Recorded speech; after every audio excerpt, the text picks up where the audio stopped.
George Whitefield, O Pregador ao Ar Livre, 1714-1770. Mais de 100 mil homens e mulheres rodeavam o pregador, há mais de 200 anos, em Cambuslang, Escócia.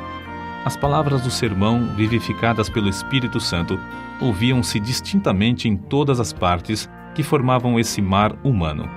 É-nos difícil fazer uma ideia do vulto da multidão de 10 mil penitentes que responderam ao apelo para se entregarem ao Salvador. Esses acontecimentos servem-nos como um dos poucos exemplos do cumprimento das palavras de Jesus. Na verdade vos digo que aquele que crê em mim também fará as obras que eu faço, e as fará maiores do que estas, porque vou para meu Pai. João, capítulo 14, versículo 12, grifo do autor. Havia como um fogo ardente encerrado nos ossos deste pregador, George Whitefield. Ardia nele um zelo santo de ver todas as pessoas libertas da escravidão do pecado. Durante um período ininterrupto de 28 dias, realizou a incrível façanha de pregar a 10 mil pessoas. Sua voz podia ser ouvida perfeitamente a mais de 1 quilômetro de distância, apesar de ter físico fraco e de sofrer dos pulmões. Não havia prédio no qual coubessem em seus auditórios, e, nos países onde pregou, armava seu púlpito nos campos, fora das cidades. Whitefield merece o título de Príncipe dos Pregadores ao Ar Livre, porque pregava em média 10 vezes por semana, e isso fez durante um período de 34 anos, em grande parte sob o teto construído por Deus, os céus. A vida de George Whitefield foi um milagre. Nasceu em uma taberna de bebidas alcoólicas. Antes de completar 3 anos, seu pai faleceu. Sua mãe casou-se novamente, e a George foi permitido continuar os estudos na escola. Na pensão mantida por sua mãe, fazia a limpeza dos quartos, lavava roupa e vendia bebidas no bar. Por estranho que pareça, já que ainda não era salvo, interessava-se grandemente pelo exame das Escrituras. Lia a Bíblia até alta noite e preparava sermões. Na escola, era conhecido como orador. Sua eloquência era natural e espontânea, um dom extraordinário de Deus. Talento este que possuía sem ele mesmo saber. Custeou os próprios estudos em Pembroke College, Oxford, servindo como garçom em um hotel. Depois de estar algum tempo em Oxford, juntou-se ao grupo de estudantes a que pertenciam João e Carlos Wesley. Passou muito tempo, como os demais do grupo, jejuando e esforçando-se para mortificar a carne a fim de alcançar a salvação. Ele ainda não compreendia que a verdadeira religião é a união da alma com Deus e a formação de Cristo em nós. Acerca da sua salvação, escreveu algum tempo antes de morrer. Todas as vezes que vou a Oxford, sinto-me impelido a ir primeiro a este lugar onde Jesus se revelou a mim, pela primeira vez, e me deu o novo nascimento. Com a saúde abalada, talvez pelo excesso de estudo, George voltou a casa para recuperá-la. Resolvido a não cair no indiferentismo, inaugurou uma classe bíblica para jovens que, como ele, desejavam orar e crescer na graça de Deus. Visitavam diariamente os doentes e os pobres, e frequentemente os prisioneiros nas cadeias, para orar com eles e prestar-lhes qualquer serviço manual que pudessem. George tinha no coração um plano que consistia em preparar 100 sermões e apresentar-se para ser separado para o ministério. Porém, quando havia preparado apenas um sermão, seu zelo era tanto que a igreja insistia em ordená-lo com apenas 21 anos, embora fosse regra não aceitar ninguém para tal cargo com menos de 23 anos. O dia que precedeu sua separação para o ministério, George passou em jejum e oração. Acerca desse fato, ele escreveu: À tarde, retirei-me para um alto, perto da cidade, onde orei com instância durante 2 horas, pedindo em meu favor e também por aqueles que estavam para ser separados comigo. No domingo, levantei-me de madrugada e orei sobre o assunto da epístola de Paulo a Timóteo, especialmente sobre o seguinte preceito: Ninguém despreze a tua mocidade. Quando o ancião me impôs as suas mãos, se meu vil coração não me engana, ofereci todo o meu espírito, alma e corpo para o serviço no santuário de Deus. posso testificar perante os céus e a terra que dei-me a mim mesmo, quando o ancião me impôs as mãos, para ser um mártir por aquele que foi pregado na cruz em meu lugar. Os lábios de Whitefield foram tocados pelo fogo divino do Espírito Santo durante sua separação para o ministério. No domingo seguinte, naquela época de gelo espiritual, pregou pela primeira vez. Alguns se queixaram de que 15 dos ouvintes enlouqueceram ao ouvirem o sermão. O ancião da igreja, porém, compreendendo o que se passava, respondeu que seria muito bom se os 15 não se esquecessem da sua loucura antes de chegar o outro domingo. Whitefield nunca se esqueceu nem deixou de aplicar a si as seguintes palavras do Dr. Delany: desejo, todas as vezes que subir ao púlpito, considerar essa oportunidade como a última que me é dada de pregar e a última dada ao povo de ouvir. Alguém assim escreveu sobre uma de suas pregações. Quase nunca pregava sem chorar, e sei que as suas lágrimas eram sinceras. Ouvi-o dizer: vós me censurais porque choro, mas como posso conter-me quando não chorais por vós mesmos, apesar das vossas almas mortais estarem à beira da destruição? Não sabeis se estáis ouvindo o último sermão ou não, ou se jamais tereis outra oportunidade de chegar a Cristo. Chorava às vezes até parecer que estava morto e custava a recuperar as forças. Disse que os corações da maioria dos ouvintes eram derretidos pelo calor intenso de seu espírito, como prata na fornalha do refinador. Quando estudante no colégio de Oxford, seu coração ardia de zelo. Pequenos grupos de alunos se reuniam no seu quarto diariamente, movidos tais quais os discípulos logo depois do derramamento do Espírito Santo no Pentecostes. O Espírito continuou a operar poderosamente nele e por ele durante o resto da sua vida, porque nunca abandonou o costume de buscar a presença de Deus. Separava o dia em 3 partes: 8 horas sozinho com Deus e em estudos, 8 horas para dormir e fazer as refeições, 8 horas para o trabalho entre o povo. De joelhos, lia e orava sobre a leitura das Escrituras, recebendo luz, vida e poder. Numa de suas visitas aos Estados Unidos, passou a maior parte da viagem a bordo, sozinho em oração. Alguém escreveu sobre ele: seu coração encheu-se tanto dos céus que anelava por um lugar onde pudesse agradecer a Deus, e sozinho, durante horas, chorava comovido pelo amor consumidor do seu Senhor. Suas experiências no ministério confirmavam a sua fé na doutrina do Espírito Santo como Consolador ainda vivo, o poder de Deus operando atualmente entre nós. A pregação de George Whitefield era feita de forma tão vívida que parecia quase sobrenatural. Conta-se que, certa vez, pregando a alguns marinheiros, descreveu um navio perdido num furacão. Tudo foi apresentado em manifestações tão reais que, quando chegou ao ponto de descrever o barco afundando, alguns marinheiros pularam dos assentos gritando: "As baleeiras! As baleeiras!" Em outro sermão, falou acerca de um cego andando na direção de um precipício desconhecido. A cena foi tão real que, quando o pregador chegou ao ponto de descrever a chegada do cego à beira do profundo abismo, o camareiro mor, Chesterfield, que assistia, deu um pulo gritando: "Meu Deus, ele desapareceu!" O segredo, porém, da grande colheita de almas salvas não era a sua maravilhosa voz nem a sua grande eloquência. Não era também o caso de que o povo tivesse o coração aberto para receber o Evangelho, uma vez que havia, na época, grande decadência espiritual entre os crentes. Também não foi por falta de oposição. Repetidas vezes, Whitefield pregou nos campos porque as igrejas fecharam-lhe as portas. Às vezes, nem os hotéis queriam aceitá-lo como hóspede. Em Basingstoke, foi agredido a pauladas. Em Staffordshire, atiraram-lhe torrões de terra. Em Moorfield, destruíram a mesa que lhe servia de púlpito e arremessaram contra ele o lixo da feira. Em Evesham, as autoridades, antes de seu sermão, ameaçaram prendê-lo se pregasse. Em Exeter, enquanto pregava para 10.000 pessoas, foi apedrejado de tal forma que pensou haver chegado para ele a hora, como o ensanguentado Estevão, de ser imediatamente chamado à presença do Mestre. Em outro lugar, Apedrejaram-no novamente até ficar coberto de sangue. Verdadeiramente levava no corpo até a morte as marcas de Jesus.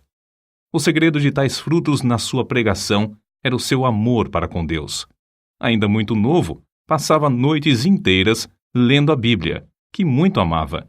Depois de se converter, teve a primeira daquelas experiências de sentir-se arrebatado, ficando a sua alma inteiramente aberta, cheia, purificada, iluminada da glória e levada a sacrificar-se inteiramente ao seu Salvador. Desde então, nunca mais foi indiferente em servir a Deus, mas regozijava-se no alvo de trabalhar de toda a sua alma e de todas as suas forças, e de todo o seu entendimento. Só achava interesse nos cultos, tanto é que escreveu para sua mãe dizendo que nunca mais voltaria ao seu emprego. Consagrou a vida completamente a Cristo, e a manifestação exterior daquela vida nunca excedia a sua realidade interior. Portanto, nunca mostrou cansaço, nem diminuiu a marcha durante o resto de sua vida. Apesar de tudo, ele escreveu: "A minha alma era seca como o deserto. Sentia-me como encerrado dentro de uma armadura de ferro. Não podia ajoelhar-me sem estar tomado de grandes soluços e orava até ficar molhado de suor. Só Deus sabe quantas noites fiquei prostrado de cama, gemendo por causa do que sentia e ordenando, em nome de Jesus, que Satanás se apartasse de mim. Outras vezes, passei dias e semanas inteiras prostrados em terra, suplicando para ser liberto dos pensamentos diabólicos que me distraíam. Interesse próprio, rebelião, orgulho e inveja me atormentavam, um após outro, até que resolvi vencê-los ou morrer. Lutei até Deus me conceder vitória sobre eles." George Whitefield considerava-se um peregrino errante no mundo, procurando almas. Nasceu, criou-se e diplomou-se na Inglaterra. Atravessou o Atlântico 13 vezes. Visitou a Escócia 14 vezes. Foi ao país de Gales várias vezes. Visitou uma vez a Holanda. Passou 4 meses em Portugal. Nas Bermudas, ganhou muitas almas para Cristo, como nos demais lugares onde trabalhou. Acerca do que sentiu em uma das viagens à colônia da Geórgia, Whitefield escreveu: "Foram-me concedidas manifestações extraordinárias do alto. Cedo de manhã, ao meio-dia, ao anoitecer e à meia-noite, de fato durante o dia inteiro, o amado Jesus me visitava para renovar-me o coração. Se certas árvores perto de Stonehouse pudessem falar, contariam acerca da doce comunhão que eu e algumas almas amadas desfrutamos ali com Deus, sempre bendito. Às vezes, quando de passeio, a minha alma fazia tais incursões pelas regiões celestes, a qual parecia pronta a abandonar o corpo. Outras vezes, sentia-me tão vencido pela grandeza da majestade infinita de Deus que me prostrava em terra e entregava-lhe a alma, como um papel em branco para ele escrever nela o que desejasse. De uma noite nunca me esquecerei. Relampejava excessivamente. Eu pregara a muitas pessoas e algumas ficaram receosas de voltar a casa. Senti-me dirigido a acompanhá-las e aproveitar o ensejo para as animar a se prepararem para a vinda do Filho do Homem. Oh, que gozo senti na minha alma, depois de voltar enquanto alguns se levantavam das suas camas, assombrados pelos relâmpagos que andavam pelo chão e brilhavam de uma parte do céu até a outra. Eu, com mais um irmão, ficamos no campo adorando, orando, exultando ao nosso Deus e desejando a revelação de Jesus dos céus, uma chama de fogo. Como se pode esperar outra coisa a não ser que as multidões a quem Whitefield pregava fossem levadas a buscar a mesma presença? Na sua biografia, há um grande número de exemplos que bem ilustram tal fato. Oh, quantas lágrimas foram derramadas com forte clamor pelo amor do querido Senhor Jesus. Alguns desmaiavam e, quando recobravam as forças, ouviam e desmaiavam de novo. Outros gritavam como quem sente a ânsia da morte. E depois de findar o último discurso, eu mesmo senti-me tão vencido pelo amor de Deus que quase fiquei sem vida. Contudo, por fim, revivi. E depois de me alimentar um pouco, estava fortalecido bastante para viajar cerca de 30 quilômetros até Nottingham. No caminho, a alma alegrou-se cantando hinos. Chegamos quase à meia-noite. Depois de nos entregarmos a Deus em oração, deitamo-nos e descansamos na proteção do querido Senhor Jesus. Ó Senhor, jamais existiu amor como o teu. No dia seguinte, em Fog's Manor, a concorrência aos cultos foi tão grande como em Nottingham. O povo ficou tão quebrantado que, por todos os lados, vi pessoas banhadas em lágrimas. A palavra era mais cortante que espada de 2 gumes, e os gritos e gemidos alcançavam o coração mais endurecido. Alguns tinham semblantes pálidos como a palidez de morte, outros torciam as mãos, cheios de angústia. Ainda outros foram prostrados ao chão, ao passo que outros caíam e eram aparados nos braços de amigos. A maior parte do povo levantava os olhos para os céus, clamando e pedindo a misericórdia de Deus. Eu, enquanto os contemplava, só podia pensar em uma coisa: o grande dia. Pareciam pessoas acordadas pela última trombeta, saindo dos seus túmulos para o juízo. O poder da presença divina nos acompanhou até Basking Ridge, onde os arrependidos choravam e os salvos oravam lado a lado. O indiferentismo de muitos transformou-se em assombro, e o assombro, depois, em grande alegria. Alcançou indivíduos das mais diversas classes, idades e tipos de conduta. A embriaguez foi abandonada por aqueles que eram dominados por esse vício. Os que haviam praticado qualquer ato de injustiça foram tomados de remorso. Os que tinham furtado foram constrangidos a fazer restituição. Os vingativos pediram perdão. Os pastores ficaram ligados ao seu povo por um vínculo mais forte de compaixão. O culto familiar foi iniciado nos lares. Os homens foram levados a estudar a palavra de Deus e a ter comunhão com o Pai nos céus. Mas não foram somente nos países populosos que o povo afluiu para ouvi-lo. Nos Estados Unidos, quando eram ainda um país novo, ajuntaram-se grandes multidões dos que moravam longe uns dos outros nas florestas. O famoso Benjamin Franklin, no seu jornal, assim noticiou essas reuniões. Quinta-feira, o reverendo Whitefield partiu de nossa cidade acompanhado de 150 pessoas a cavalo, com destino a Chester, onde pregou a 7.000 ouvintes, mais ou menos. Sexta-feira, pregou 2 vezes em Williamstown, a quase 5.000. No sábado, em Newcastle, pregou a cerca de 2.500. E na tarde do mesmo dia, em Christiana Bridge, pregou a quase 3.000. No domingo, em White Clay Creek, pregou 2 vezes, descansando uma meia hora entre os sermões, a 8.000 pessoas, das quais cerca de 3.000 tinha vindo a cavalo. Choveu a maior parte do tempo, porém, todos se conservaram em pé, ao ar livre. Como Deus estendeu a sua mão para operar prodígios por meio de seu servo, vê-se no seguinte relato. Num estrado perante a multidão, depois de alguns momentos de oração em silêncio, Whitefield anunciou de maneira solene o texto. É ordenado aos homens que morram uma só vez, e depois disto vem o juízo. Depois de curto silêncio, ouviu-se um grito de horror, vindo de um lugar entre a multidão. Um pregador presente foi até o local da ocorrência para saber o que tinha acontecido. Logo voltou e disse: Irmão Whitefield, estamos entre os mortos e os que estão morrendo. Uma alma imortal foi chamada à eternidade. O anjo da destruição está passando sobre o auditório. Clame em alta voz e não cesse. Então, foi anunciado ao povo que um dentre a multidão havia morrido. Whitefield leu a segunda vez o mesmo texto. É ordenado aos homens que morram uma só vez. Do local onde a senhora Huntington estava em pé, veio outro grito agudo. De novo, um tremor de horror. Passou por toda a multidão quando anunciaram que outra pessoa havia morrido.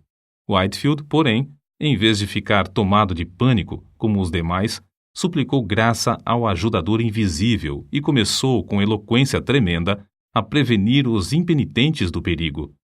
Não devemos concluir, contudo, que ele era ou sempre solene ou sempre veemente. Nunca houve quem experimentasse mais formas de pregar do que ele. Apesar de sua grande obra, não se pode acusar Whitefield de procurar fama ou riquezas terrestres. Sentia fome e sede da simplicidade e sinceridade divinas. Dominava todos os seus interesses e os transformava para a glória do reino do seu Senhor. Não ajuntou ao redor de si os seus convertidos para formar outra denominação, como alguns esperavam. Não, apenas dava todo o seu ser, mas queria mais línguas, mais corpos, mais almas a usar para o Senhor Jesus. A maior parte de suas viagens à América do Norte foram feitas em prol do orfanato que fundara na colônia da Geórgia. Vivia na pobreza e esforçava-se para granjear o necessário para o orfanato. Amava os órfãos ternamente, escrevendo-lhes cartas e dirigindo-se a cada um pelo nome. Para muitas dessas crianças, ele era o único pai, o único meio de elas terem o sustento. Fez uma grande parte da sua obra evangelística entre os órfãos e quase todos permaneceram crentes fiéis, sendo que um bom número deles tornaram-se ministros do Evangelho. Whitefield não era de físico robusto. Desde a mocidade, sofria quase constantemente, anelando, muitas vezes, partir e estar com Cristo. A maior parte dos pregadores acha impossível ministrar quando estão enfermos como ele. Assim foi que, aos 65 anos de idade, durante sua 7ª viagem à América do Norte, findou a sua carreira na Terra, uma vida escondida com Cristo em Deus e derramada num sacrifício de amor pelos homens. No dia anterior ao seu falecimento, teve de esforçar-se para ficar em pé. Porém, ao levantar-se em Exeter, perante um auditório demasiado grande para caber em qualquer prédio, o poder de Deus veio sobre ele. Whitefield pregou como de costume durante 2 horas. Um dos que lhe assistiram disse que seu rosto brilhava como o sol. O fogo aceso no seu coração, no dia da oração e do jejum, quando da sua separação para o ministério, ardeu até dentro dos seus ossos e nunca se apagou. Jeremias, capítulo 20, versículo 9. Certo homem eminente dissera a Whitefield: "Não espero que Deus chame o irmão breve para o lar eterno, mas, quando isso acontecer, regozijar-me-ei ao ouvir o seu testemunho." O pregador respondeu: "Então ficará desapontado, morrerei calado. A vontade de Deus é dar-me tantos ensejos para testificar dele durante minha vida, que não me serão dados outros na hora da morte." E sua morte ocorreu como predissera. Depois do sermão, em Exeter, foi a Newburyport para passar a noite na casa do pastor. Ao subir para o quarto de dormir, virou-se na escada e, com a vela na mão, proferiu uma curta mensagem aos amigos que ali estavam e insistiam em que pregasse. Às 2 horas da madrugada, acordou. Faltava-lhe o fôlego. Pronunciou para o seu companheiro as suas últimas palavras na terra: "Estou morrendo." No seu enterro, os sinos das igrejas de Newburyport dobraram e as bandeiras ficaram a meia haste. Ministros de toda a parte vieram assistir aos funerais. Milhares de pessoas não conseguiram chegar perto da porta da igreja por causa da imensa multidão. Conforme seu pedido, foi enterrado sob o púlpito da igreja. Se quisermos ter os mesmos frutos, ver milhares salvos, como George Whitefield os teve, temos de seguir o seu exemplo de oração e dedicação. Alguém pensa que é tarefa demais? Que diria George Whitefield agora, junto aos que levou a Cristo, se lhe fizéssemos essa pergunta?